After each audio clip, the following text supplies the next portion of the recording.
नमस्कार दोस्तों, स्वागत करती हूँ आपका अपने चैनल कविताओं की गूंज विद रेनू में। और कुछ झलकियाँ प्रस्तुत करती हूँ। बचपन से एक यात्रा प्रारंभ होती है, हम आगे बढ़ते हैं और नए नए नए आयामों को छूते हुए बढ़ते जाते हैं। अनेक पड़ाव हमारी ज़िंदगी में आते हैं। किस प्रकार हम इन पड़ावों में खुद को खोया हुआ सा पाते हैं। हर व्यक्ति आज बचपन ढूंढ रहा है, खुशियां ढूंढ रहा है, अपना स्वाभिमान, अपनी पहचान। कैसे आधुनिक युग में खो सी गई है ये जिंदगी, जैसे खोखली हो गई है।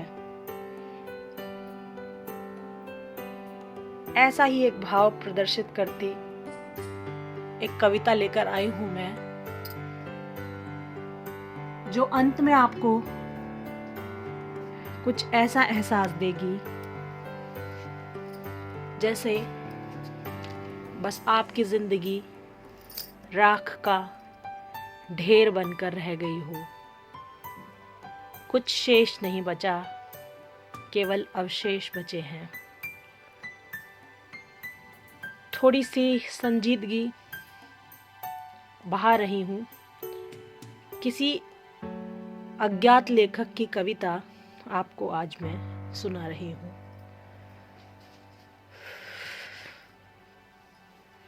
मेरी कविता का शीर्षक है आधुनिक सच।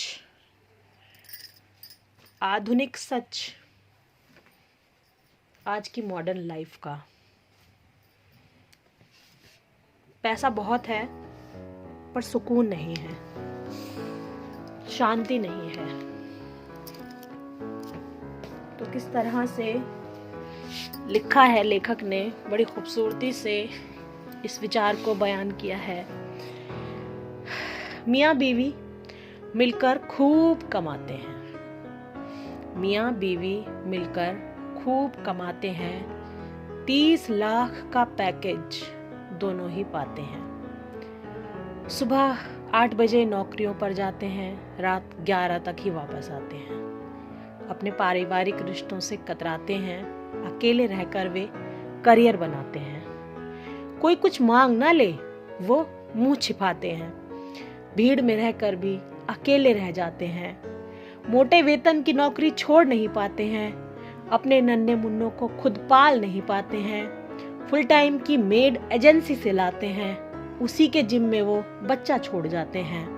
परिवार को उनका बच्चा नहीं जानता है, केवल आया आंटी को पहचानता है। दादा दादी नाना नानी कौन होते हैं अनजान है सबसे, किसी को नहीं मानता है। आया ही नहलाती है, आया ही सिखलाती है, आया ही खिलाती है। टिफिन भी रोज नया आया ही बनाती है।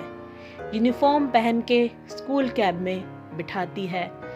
यूनिफॉर्म पहना के स्कूल कैब में बिठाती है। छुट्टी के बाद कैब से आया ही घर लाती है। नींद जब आती है तो आया ही सुलाती है। जैसी भी उसको आती है लोरी सुनाती है। उसे सुलाने में अक्सर वह भी सो जाती है। कभी जब मचलता है लाल, आया टीवी दिखाती है। जो टीचर मैम बताती हैं वही बस वो मानता है। घर का खाना छोड़कर पिज्जा बर्गर खाता है। वीकेंड पर मॉल में पिकनिक मनाता है।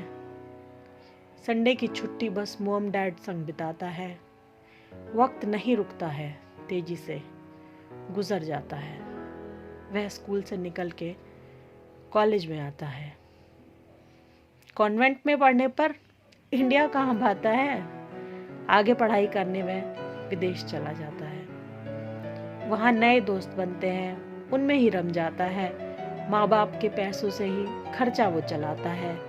धीरे धीरे वहीं की संस्कृति में रम जाता है। मॉम डैड से रिश्ता बस पैसों का रह जाता है। कुछ दिनों में उसे काम वहां मिल जाता है। जीवन साथी शीघ्र ढूंढ वहीं पर बस जाता है। माँ बाप ने जो देखा ख्वाब वो टूट जाता है, बेटे के दिमाग में भी बस करियर ही रह जाता है। बुढ़ापे में माँ बाप अब अकेले रह जाते हैं, जिनकी अनदेखी की उनसे आंखें चुराते हैं। क्यों इतना कमाया, क्यों इतना कमाया, ये सोच कर पछताते हैं। घुट घुट कर जीते हैं, खुद से भी शर्माते हैं। हाथ पैर ढीले हो गए, ठीक से चल भी नहीं पाते हैं। दाढ़ दांत गिर गए, मोटे चश्मे लग जाते हैं। कमर भी झुक जाती उनकी, कान सुन नहीं पाते हैं। वृद्धाश्रम में दाखिल हो, जिंदा ही मर जाते हैं, जिंदा ही मर जाते हैं। सोचना कि बच्चे अपने लिए पैदा किए या विदेश की सेवा के लिए। सोचना बेटा इंग्लैंड में, बेटी है न्यूयॉर्क। ब्राइट बच्चों के लिए बुढ़ापा हुआ डाक। बेटा डॉलर में बंधा 7 समुंदर पार। चिता जलाने बाकी गए पड़ोसी 4। ऑनलाइन हो गए सारे लाड़ दुलार। दुनिया छोटी हो गए, रिश्ते हैं बीमार। बूढ़ा बूढ़ी आंखों में भरते खारा नीर। हरिद्वार के घाट की सिडनी में तकदीर।